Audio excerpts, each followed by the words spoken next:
Greater Warangal ప్రధాన కార్యాలయం ముందు నగర పరిధిలోని 40వ డివిజన్ మౌలిక సదుపాయాలు కల్పించడంలో విఫలమైన మున్సిపల్ అధికారుల వైఖరికి నిరసనగా స్థానిక ప్రజలు ఆందోళన చేపట్టారు. కార్పొరేటర్ మరుపల్లి రవి, స్థానిక ప్రజలు విజయ్ కుమార్, మరుపల్ల గౌతమ్, పెన్నా రవి, వనం కుమార్, నర్సింగం, పుష్పలత, వహిదా తదితరులు పాల్గొన్నారు. ఈ సందర్భంగా మరపల్లి రవి మాట్లాడుతూ గ్రేటర్ వరంగల్ పరిధి 40వ డివిజన్లో మౌలిక సదుపాయాలు తక్షణమే నెరవేర్చి స్థానిక ప్రజలకు ఇబ్బందులు కలగకుండా నగరపాలక సంస్థ అధికారులు చర్యలు చేపట్టాలని 40వ డివిజన్ కార్పొరేటర్ మరుపల్ల రవి పేర్కొన్నారు.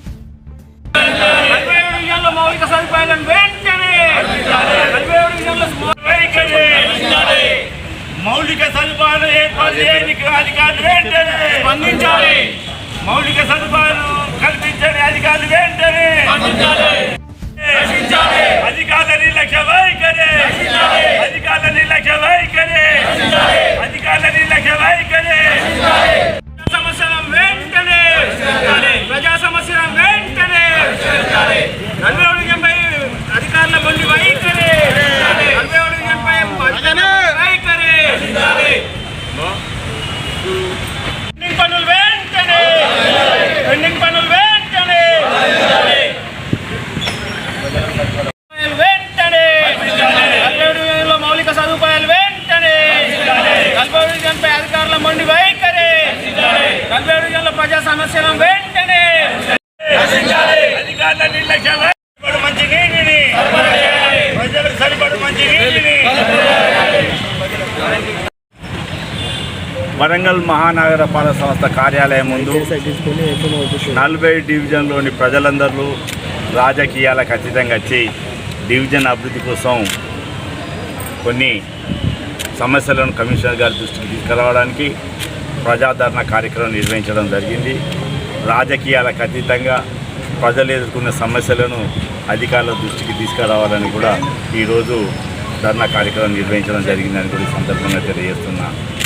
ఎన్నో మార్లు అనేక సమస్యలను కౌన్సిల్లో ప్రస్తావించినప్పటికీ, అధికారుల దృష్టికి తీసుకొచ్చినప్పటికీ, కమిషనర్ గారులకు ఎన్నోసార్లు వినతిపత్రం ఇచ్చినప్పటికీ వరంగల్ మహానగర పాలక సంస్థ మేయర్ గుండు సుధారాణి గారిల దృష్టికి ఎన్నో మార్లు తీసుకొచ్చినా స్పందన కరువైనందుకే నిరసనగా ఈ ప్రజాదరణ కార్యక్రమం చేపట్టడం జరిగిందని ఈ సందర్భంగా తెలియజేస్తున్నా.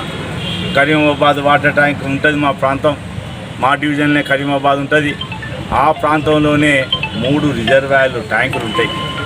అన్ని ప్రాంతాలు సప్లై చేసేది అక్కడనే, కానీ ట్యాంకు చుట్టూ ఉన్న ప్రజలకు నీళ్లు రావు. వారానికి 2 రోజులు 3 రోజులు నీళ్ళు వస్తాయి.